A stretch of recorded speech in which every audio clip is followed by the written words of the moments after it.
देखिए अब आ रही है आवाज भाई, बताएं आवाज आ गई अब?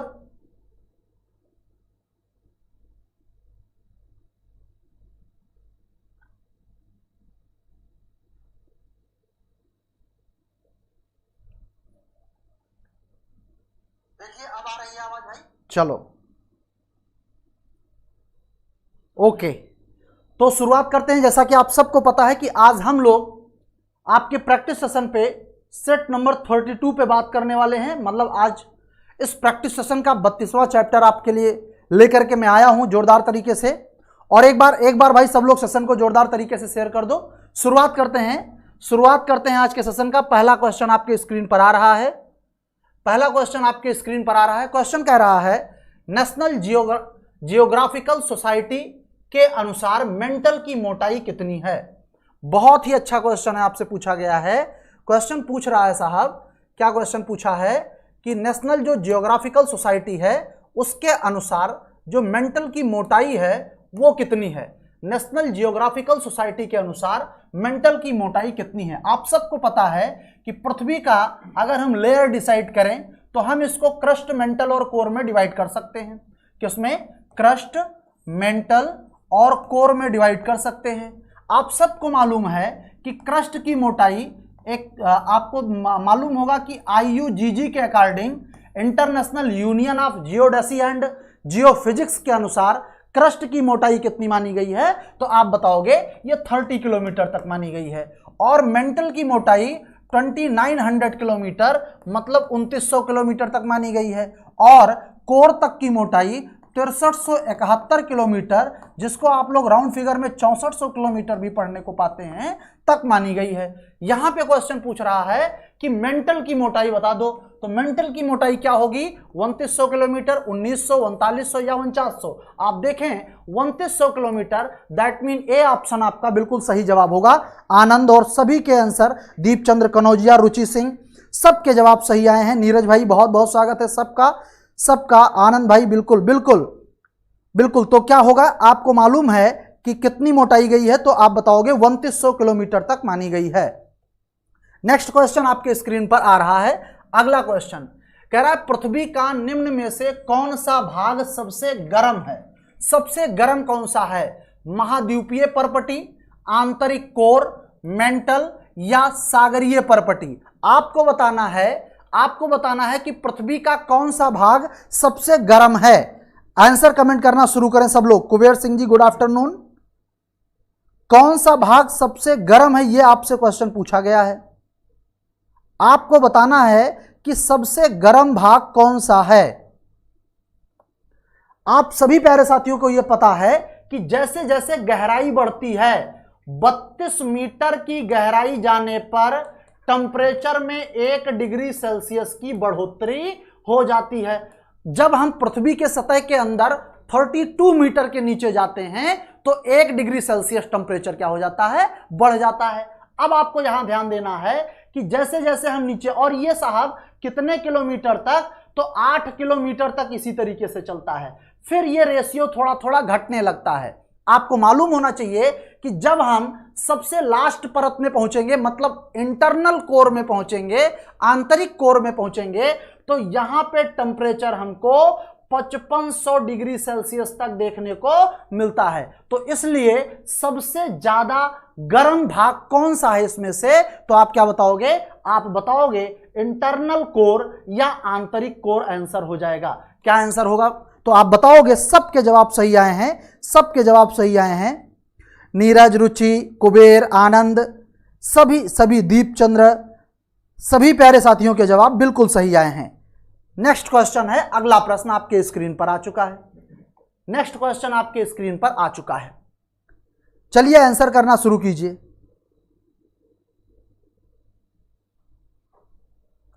क्वेश्चन पूछ रहा है कौन सी परत पृथ्वी की सबसे पतली परत है।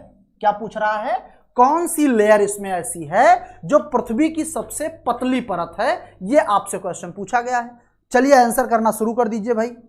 आंसर करना शुरू कीजिए कि कौन सी परत पृथ्वी की सबसे पतली परत है। अगर यह क्वेश्चन आपसे पूछे आंतरिक कोर, ऊपरी कोर, परपटी अच्छा इसको मेंटल होना चाहिए था। आप सबको मालूम है, आप सबको मालूम है कि सबसे पतली परत कौन सी है? बिल्कुल जवाब आ रहे हैं भाई, 3 के सी जवाब आ रहे हैं, सी आ रहे हैं। सुरेश गौतम जी गुड आफ्टरनून भाई मेरे।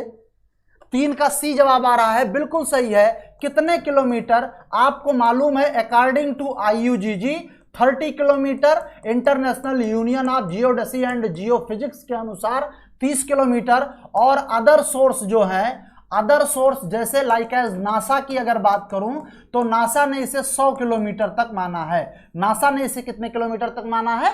तो आप बताओगे 100 किलोमीटर तक माना है। इसका मतलब यह है सबसे पतली परत आपकी क्या होगी? तो आप बताओगे परपटी होगी, क्रस्ट होगा, अर्थ सरफेस वाली परत होगी। बात समझ रहे हैं? नेक्स्ट क्वेश्चन, अगला प्रश्न आपके स्क्रीन पर आ चुका है। नेक्स्ट क्वेश्चन आपके स्क्रीन पर आ चुका है।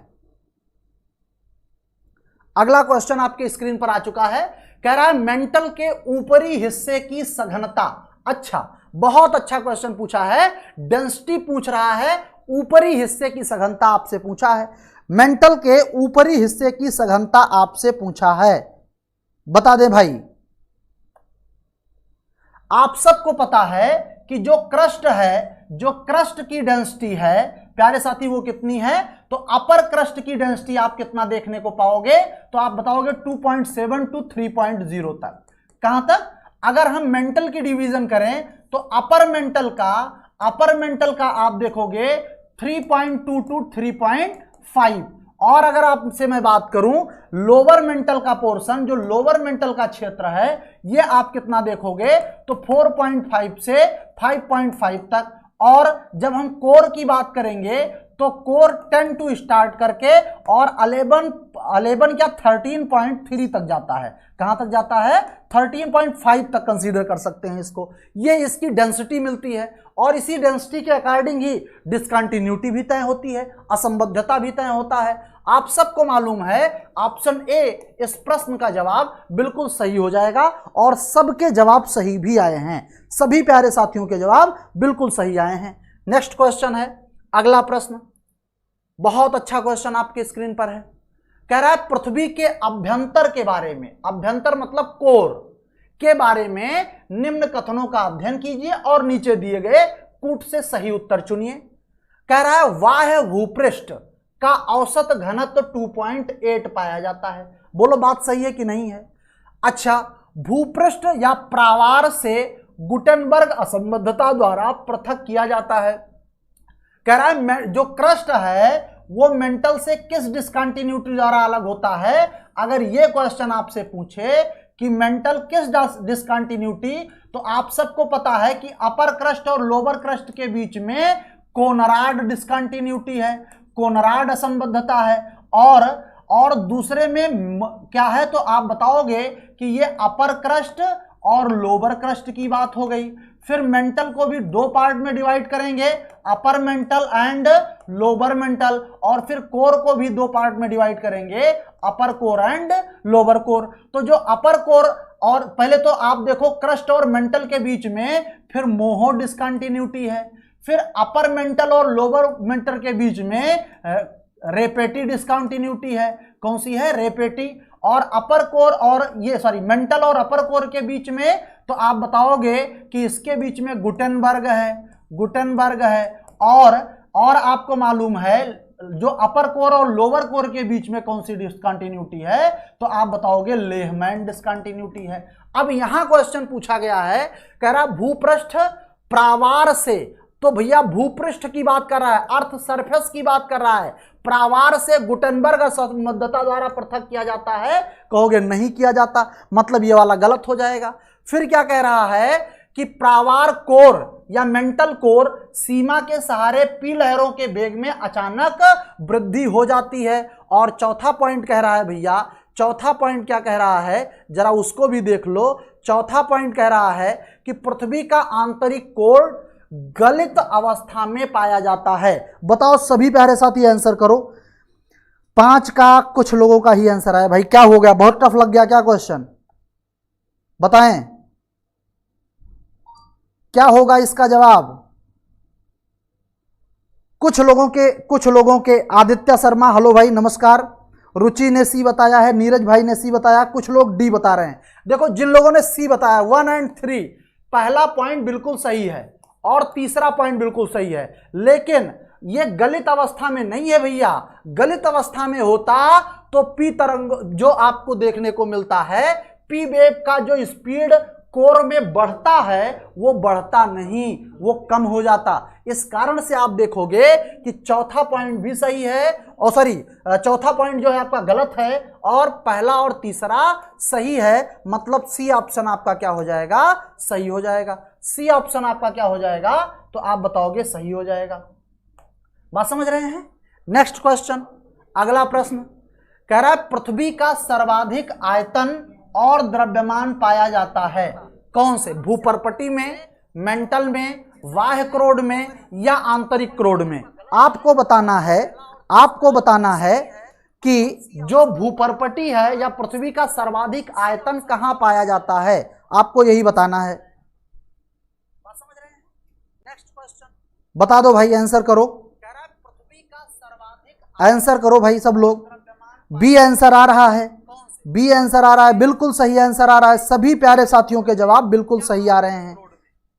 क्या होगा, तो आपको मालूम है कि अगर हम पृथ्वी के आयतन की बात करें, पृथ्वी के आयतन की बात करें, तो पृथ्वी के आयतन का 83% किसमें मिलता है, तो आप बताओगे मेंटल में मिलता है। और अगर हम भार की बात करें, अब द्रव्यमान की बात करें साहब, तो द्रव्यमान का कितना, तो आप बताओगे 68% कहां मिलता है, तो आप बताओगे मेंटल में मिलता है। इस हिसाब से इस प्रश्न का जवाब क्या सही हो जाएगा, तो आप बताओगे मेंटल सही हो जाएगा। क्या होगा, हाँ लगभग 83% भैया, रुचि 83% होगा। हाँ 83%, लगभग 84 बोल सकते हो भाई, ठीक।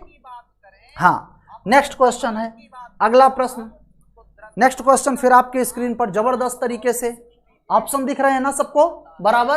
कह रहा है भूगर्भ के संबंध में निम्नांकित कथनों का अध्ययन कीजिए तथा नीचे दिए गए कूट की सहायता से सही उत्तर चुनिए। ऑप्शन पहला पॉइंट लिख रहा है कि धरातल से भूगर्भ की ओर ताप औसतन प्रत्येक 32 मीटर पर 1 डिग्री सेल्सियस, बताओ ये रिलेशन बताया कि नहीं बताया, बढ़ता है। दूसरा पॉइंट कह रहा है पृथ्वी की बाह्यतम परत में सिलिका एवं एल्यूमिनियम की बहुलता है, मतलब सियाल से बने हैं, सिलिका प्लस एल्यूमिनियम से बने हैं, यह भी कुछ सही लग रहा है। तीसरा कह रहा है भूकोड का घनत्व 10 से 12 है। अच्छा, कोड का घनत्व भूक्रोड होना चाहिए, क्रोड का घनत्व 10 से 12 है, यह भी मान सकते हैं। कह रहा है भूगर्भ में भूकंपीय तरंगों का संचार समान गति से होता है। भूगर्भ में भूकंपीय तरंगों का संचार समान गति से होता है। अब आपको बताना है क्या होगा इसका जवाब। आंसर भी आना शुरू हो गया है, आंसर भी आना शुरू हो गया है। आप सबको मालूम है कि समान गति से तो नहीं चल पाते, मतलब क्या है, चौथा पॉइंट गलत हो जाएगा। 1 सही, 2 सही, 3 सही। क्या सही, 1 2 3 बिल्कुल करेक्ट जवाब है। जितने भी प्यारे साथियों ने बी आंसर किया है सबके जवाब सही हैं। उषा गंगवार, नीरज, आनंद भाई, रुचि, सबके, कुबेर, सबके जवाब सही आए हैं, सबके जवाब सही आए हैं भाई, सरोज सिंह, सबके जवाब सही हैं। नेक्स्ट क्वेश्चन है, अगला प्रश्न कह रहा है मोहो स्केल या मोहो असंबद्धता से निम्नलिखित में से किसका मापन किया जाता है। मोहो स्केल से आकाशीय पिंडों की दूरियों का, वायुयानों या जलवानों की गति का, बहते हुए जल की गति का, चट्टानों की कठोरता का। आपको बताना है कि मोहो स्केल से किसका मापन किया जाता है। साहब आपको बताना है, जल्दी जल्दी आंसर करें। मोहो स्केल से किसका मापन किया जाता है, आपको यही बताना है। आपको बताना है कि मोहो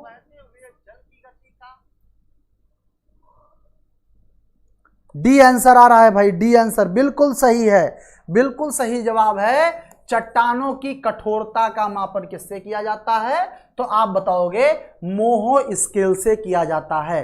चट्टानों की कठोरता का मापन किससे किया जाता है? प्यारे साथी आप सब बताओगे मोहो स्केल से किया जाता है। किससे किया जाता है? तो आप बताओगे मोहो स्केल से किया जाता है। बात क्लियर है ना?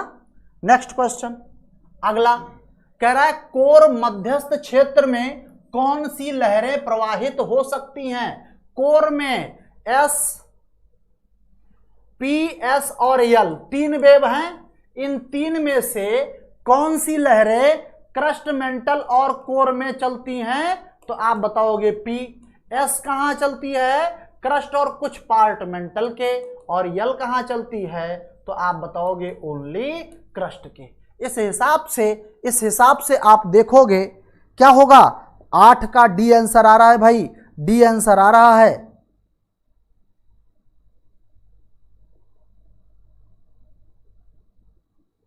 नौ का आंसर आना शुरू हुआ है। कौन सी? तो आप बताओगे प्राइमरी वेव, दैट मीन प्राथमिक तरंगें ऐसी होंगी, प्राइमरी वेव ऐसी होंगी। नेक्स्ट क्वेश्चन कह रहा है पृथ्वी में किस गहराई पर ठोस पदार्थ तरलावस्था में मिलते हैं? किस गहराई पर? 32 किलोमीटर, 50, 80, 100।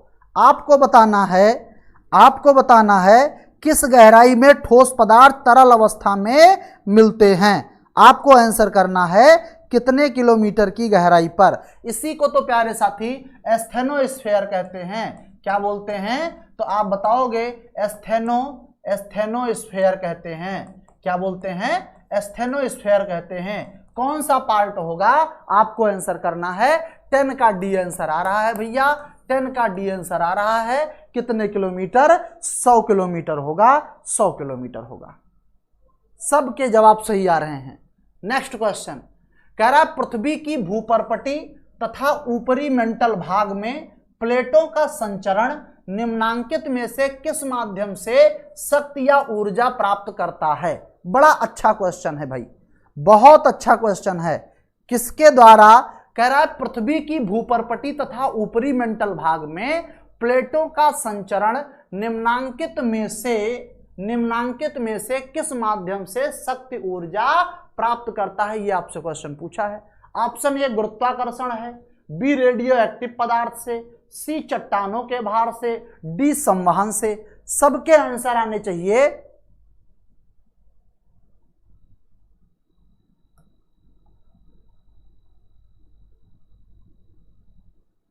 अलेवन का बी आंसर आ रहा है, बिल्कुल सही जवाब है।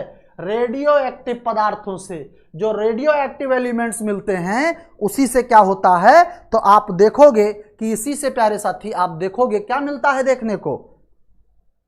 इसी से क्या देखने को मिलता है? तो भूपर्पटी तथा ऊपरी मंडल के भाग में प्लेटों के संचरण के लिए गति मिलती है। नेक्स्ट क्वेश्चन आपके स्क्रीन पर आ चुका है।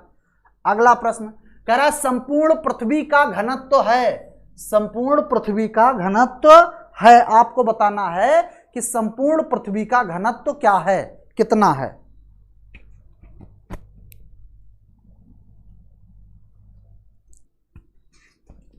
बताओ संपूर्ण पृथ्वी का घनत्व क्या है। 12 का सी जवाब आ रहा है, बिल्कुल सही जवाब है। 5.5 है, 5.5। नेक्स्ट है निम्नलिखित विद्वानों में से किसने क्रस्ट के नीचे पृथ्वी के आंतरिक भाग में 3 परतों अर्थात सियाल, सीमा और निफे। बड़ा जबरदस्त क्वेश्चन, नोट कर लीजिए भैया। एलटी, टीजीटी, पीजीटी के लिए बिल्कुल आउट क्वेश्चन है, आउट क्वेश्चन है भैया, आउट क्वेश्चन है। बहुत ही डिटेल में इसको पढ़ाया हूं एप्लीकेशन पे, बहुत ही डिटेल में। बताइए भाई, बताइए, आंसर कीजिए। किसने बताया? बिल्कुल बिल्कुल बिल्कुल बिल्कुल जवाब आ रहे हैं। एडवर्ड स्वैस ने बताया भैया, बहुत जबरदस्त। किसने बताया? तो स्वैस ने ही सबसे पहले पृथ्वी को सियाल, सीमा, निफे, दैट मीन सियाल, सीमा, निफे में डिवाइड किया था। किसने किया था? एडवर्ड स्वैस ने किया था। नेक्स्ट क्वेश्चन कह रहा है स्वैस के अनुसार भूपटल की ऊपरी परत क्या कहलाती है? आप बताओगे कि ये जो सियाल है इसका मतलब सिलिका है, इसका मतलब एल्यूमिनियम है। क्या है? सियाल में सिलिका प्लस एल्यूमिनियम। सीमा जो है वो क्या है? तो आप बताओगे सिलिका है प्लस मैग्नीशियम है। क्या है? तो आप बताओगे मैग्नीशियम है। और निफे है तो निफे का मतलब क्या है प्यारे साथी? आप बताओगे निकिल है प्लस फेरस है। कौन है? निकिल है प्लस फेरस है। तो भूपटल की ऊपरी परत क्या कहलाती है? आप बताओगे सियाल कहलाती है। क्या कहलाती है? तो आप बताओगे सियाल कहलाती है भाई। 14 का सी। सबके जवाब सही आ रहे हैं। कह रहा है विश्व में थल क्षेत्र की औसत ऊंचाई। क्या बात है! थल से क्षेत्र की औसत ऊंचाई कितनी है? थल क्षेत्र की औसत ऊंचाई कितनी है भैया? आपको बताना है। देखो थल क्षेत्र की जो औसत ऊंचाई है प्यारे साथी वो कितनी है आपको बताना है। बिल्कुल, थल क्षेत्र की औसत ऊंचाई 840 मीटर है। और अगर पूछे सागर की औसत गहराई, सागर की औसत गहराई कितनी है? कमेंट करके बताओ भाई, सागर की औसत गहराई कितनी है? आपको कमेंट करके बताना है कितना होगा। सागर की औसत गहराई 3800 मीटर है। प्यारे साथी औसत गहराई कितनी है? तो आप बताओगे सागर की पढ़ाई का डाकू भाई कोई आ गया है भाई। चलो चलो, कम से कम डाकू लोग भी क्या कर रहे हैं अब पढ़ाई के क्षेत्र में आकर के और जो है अच्छा नाम है भाई, बहुत अच्छा, वेल डन। पढ़ाई का डाकू। हाँ 3800 मीटर होगा भैया, बिल्कुल बिल्कुल। कितना होगा? तो आप बताओगे 3800 मीटर है। चलो नेक्स्ट क्वेश्चन है। अगला क्वेश्चन कह रहा है भूगणितीय एवं भूभौतिकी के अंतर्गत संघ के अनुसार भूपटल की औसत मोटाई कितनी है? आईयूजीजी पूछ रहा है भैया, आईयूजीजी पूछ रहा है। International union of geodesy and geophysics पूछ रहा है।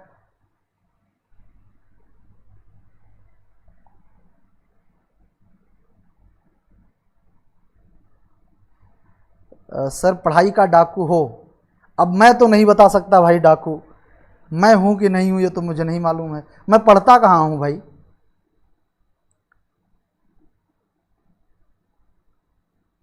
चलिए आंसर कीजिए, आंसर कीजिए भाई, आंसर कीजिए। क्या होगा? सबके जवाब आ रहे हैं।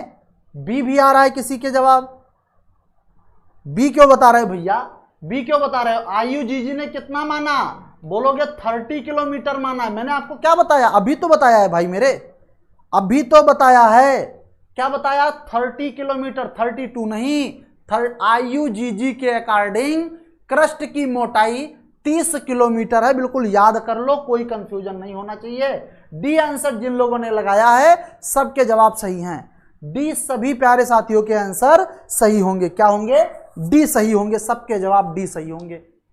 नेक्स्ट क्वेश्चन है, कह रहा है मोहोरोविक अशांतता निम्नलिखित में से किन के बीच सीमा का निर्माण करती है? जो मोहो डिस्कंटिन्यूटी है, मोहोरोविक असंतता है, वो किसके किसके बीच में है? सबसे ऊपर कोनराड, सबसे ऊपर कोनराड, उसके नीचे मोहो, उसके नीचे रेपेटी, उसके नीचे गुटेनबर्ग,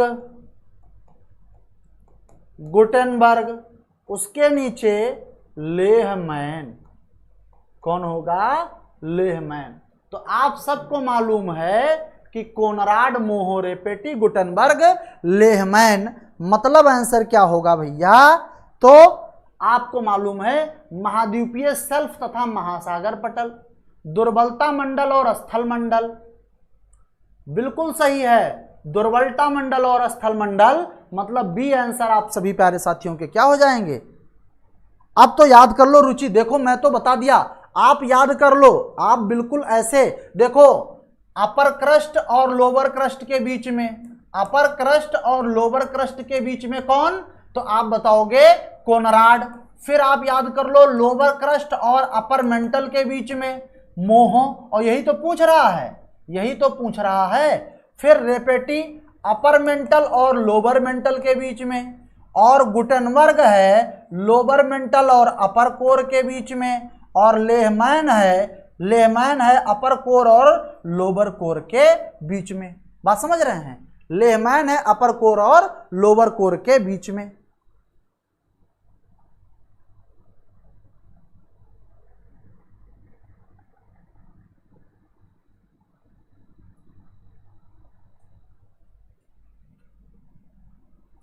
हाँ यार बिल्कुल बिल्कुल भाई, बिल्कुल बिल्कुल। परपटी और ऊपरी प्रावार लिखा है भाई, आंसर देखो, दुर्बलता मंडल और स्थल मंडल नहीं होगा। भूपरपटी देखो, भूपरपटी लोअर क्रस्ट और अपर मेंटल के बीच में, ऊपरी प्रवार के बीच में, मतलब सी वाला ऑप्शन भाई आप लोग करना, सी वाला करना, उधर मिस्टेक हुआ था। सी वाला ऑप्शन आपका सही जवाब होगा। क्या होगा, सी वाला ऑप्शन आपका सही जवाब होगा। नेक्स्ट क्वेश्चन कह रहा है पृथ्वी के अंतरिक्ष भाग में ऊष्मा का जनन मुख्य रूप से होता है। ऑप्शन ए रेडियो सक्रिय पदार्थों द्वारा, बी है गुरुत्व बल के तापीय ऊर्जा में परिवर्तन होता है। आपको बताना है किस कारण से।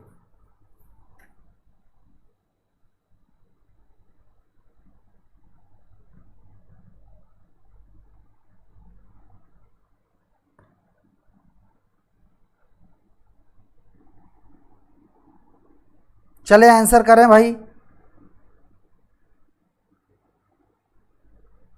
बताएं बताएं, इसका जवाब बताएं सब लोग। 18वां का जवाब आना चाहिए। सी आंसर आ रहा है।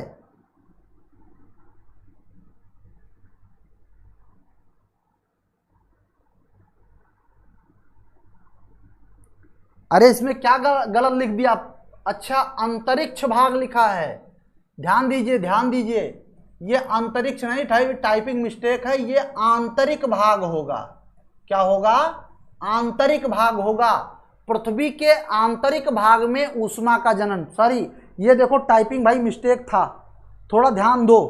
अब बताओ, दूसरा नहीं, अब बताओ पृथ्वी के आंतरिक भाग में ऊष्मा का जनन मुख्य रूप से होता है, ऊष्मा का जनन मुख्य रूप से होता है। अब बताओ जरा, अंतरिक्ष के जगह पे आंतरिक कर लीजिए भाई, अंतरिक्ष के जगह आंतरिक कर लीजिए, क्या होगा आंसर, आंसर क्या होगा। तो अब इसके अकॉर्डिंग, आंतरिक भाग के अकॉर्डिंग आपके दोनों पॉइंट सही हैं, दोनों पॉइंट सही हैं, दोनों पॉइंट सही हैं, तो उपरोक्त दोनों कथन सही होंगे। अंतरिक्ष नहीं था, वो आंतरिक था, आंतरिक है। कुबेर ने सी बता रखा है भाई, कुबेर ध्यान दो, ध्यान दो भाई, ये अंतरिक्ष नहीं था, आंतरिक था, आंतरिक internal part.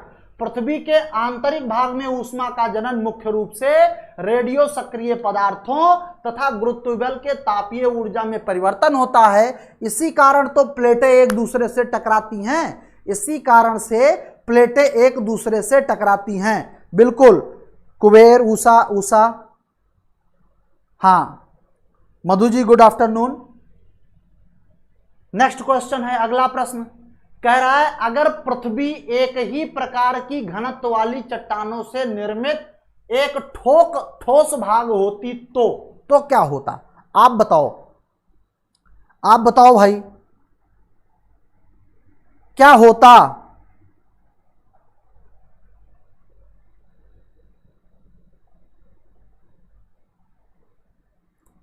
Ragini Singh ji good afternoon.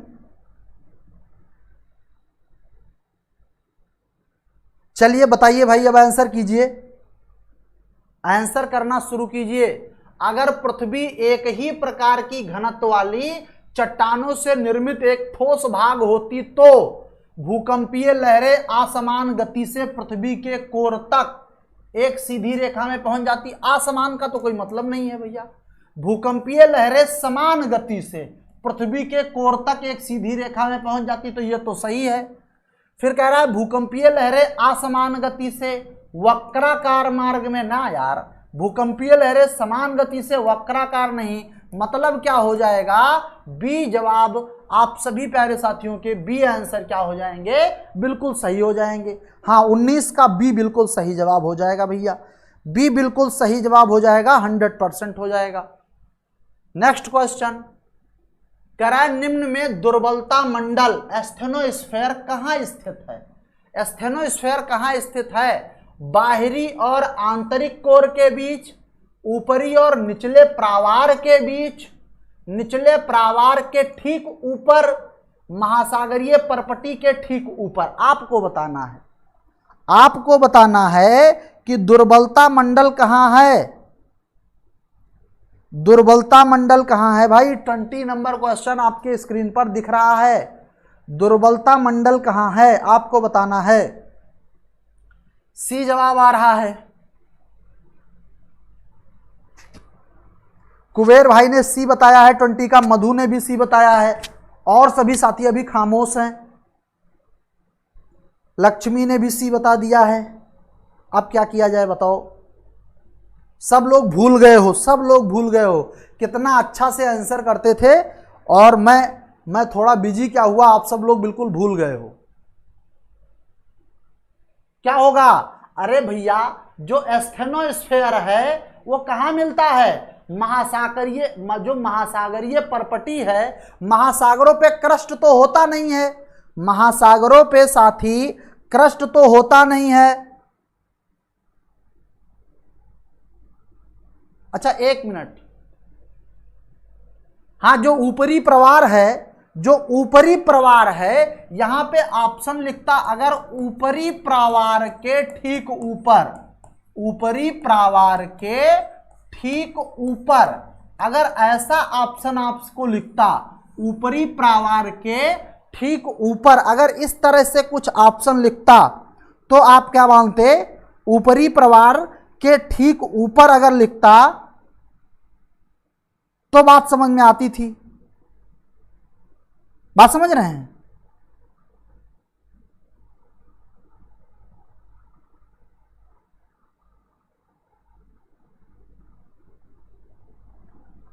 बात समझ रहे हैं। हाँ मेंटल का ऊपरी भाग है, हाँ मेंटल के ऊपरी भाग में, हाँ तो आंसर क्या होगा, सी होगा। कोई बोल रहा है भाई, कुबेर कह रहे हैं सी होगा, कैसे होगा भाई मेरे कुबेर बाबू बताओ जरा। हमने ऊपरी पढ़ लिया बस, हाँ ऊपरी, यही तो गड़बड़ हुआ, ये निचला प्रवार लिखा है ना, यहां ऊपरी प्रवार होता तब तो बात ठीक हो जाता।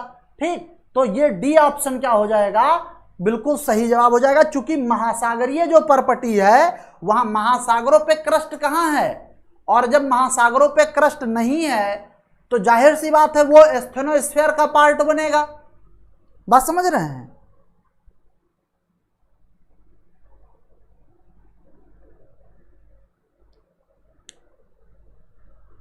आनंद भी कह रहे हैं सी होगा, डी होगा भैया, डी। दुर्बलता मंडल जो है वो ऊपरी प्रवार के ठीक ऊपर स्थित होता है भैया।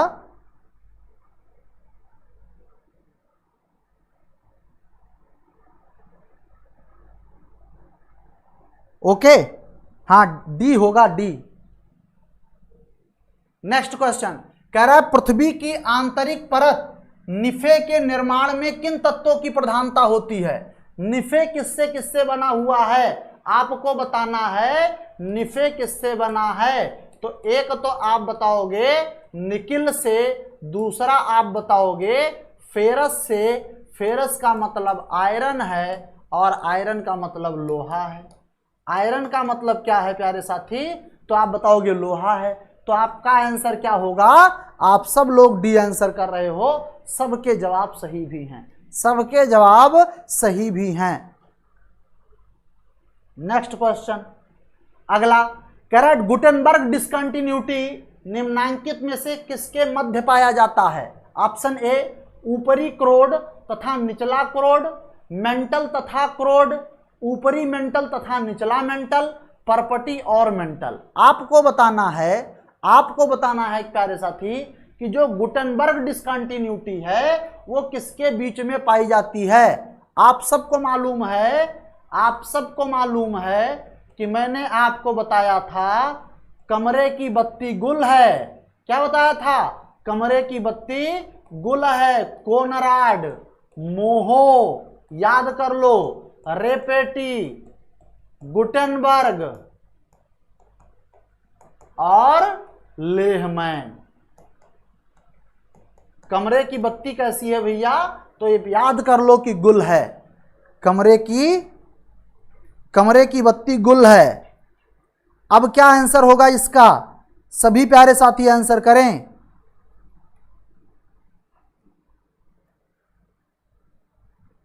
जवाब आ रहे हैं भाई सबके। क्या क्या आंसर होगा? बी आंसर आ रहा है, बी आंसर। सबके जवाब सही हैं, मेंटल तथा क्रोड।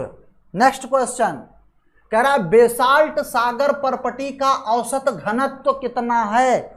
जो बेसाल्ट सागर परपटी है उसका औसत घनत्व कितना है, यह आपसे क्वेश्चन पूछा गया है। बेसाल्ट सागर परपटी का औसत घनत्व आपको बताना है प्यारे साथी। चलो आंसर करो।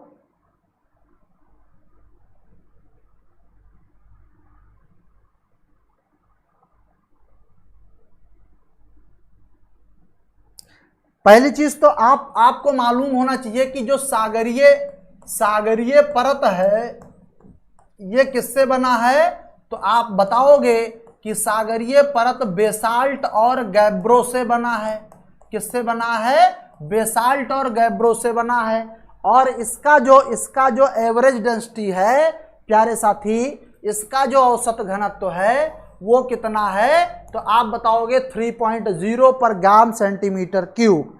कितना? कुछ लोग बी बताए जा रहे हैं। यार तुम लोग पढ़ नहीं रहे हो भाई मेरे।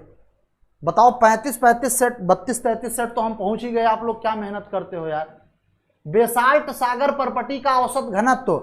बेसाल्ट सागर परपटी भैया जब क्रस्ट, आप लोग क्रस्ट की बात बता रहे हो, ऊपरी सतह की। मैं ऊपरी नहीं पूछा, मैं निचली परत का घनत्व पूछा हूं। तो आप बताओगे उसका जो बेसाल्ट का औसत घनत्व जो है, जो बेसाल्ट सागर परपटी का औसत घनत्व है वो 3.0 है। कितना है? 3.0 है।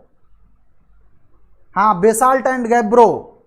नेक्स्ट क्वेश्चन कह रहा है नतिलंब के संदर्भ में नति की दिशा हमेशा निम्नांकित में से किस कोण पर होती है। अब बताओ, बड़ा जबरदस्त क्वेश्चन है। नतिलंब क्या है?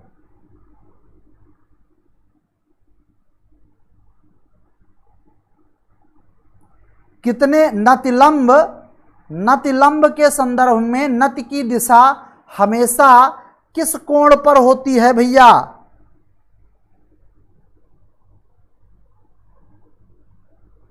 बताओ, आंसर करो सब लोग।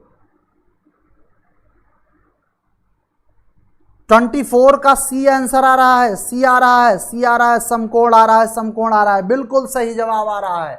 सभी प्यारे साथियों के जवाब बिल्कुल सही आए हैं कि किस दिशा में होगा। तो आप बताओगे समकोण पर होगा, 90 डिग्री के एंगल पर होगा। बहुत अच्छे। नेक्स्ट क्वेश्चन कह रहा है निम्नलिखित में से किस क्रिया की वजह से निम्नावलन पैदा होता है। किस क्रिया की वजह से? देखो ये उच्च है और निम्नावलन मतलब कम वलन पैदा होता है। परपटी विभंजन, परपटी मुड़ना, निमज्जन, उन्मज्जन। आपको बताना है किस क्रिया की वजह से निम्नावलन पैदा होता है। तो आप बताओगे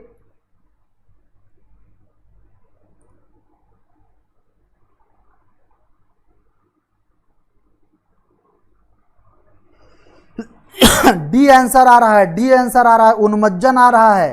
क्या होगा?